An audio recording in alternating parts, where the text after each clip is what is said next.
Hey guys, welcome back to our channel Tricknology. So today in this video I'm going to show you guys how to fix Windows 10 shutdown problem. So you just need to follow me and don't forget to subscribe my channel Tricknology.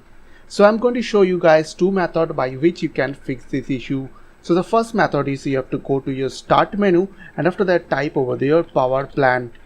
Now you will get this option is called choose a power plan. So click over there. Now you have to click on change power plan setting. So left click over there and you have to left click on change advanced power setting. After that you have to scroll down and you will get one option over there, PCI Express. So you have to expand and click on this link state power management. After that, from the setting you have to select here off.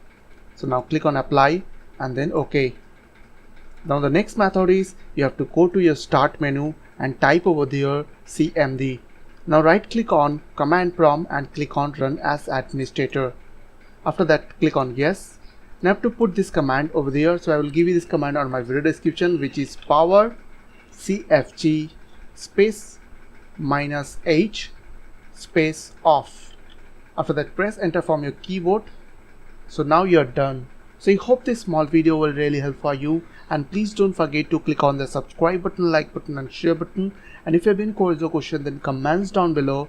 I will see you guys in the next video. Take care.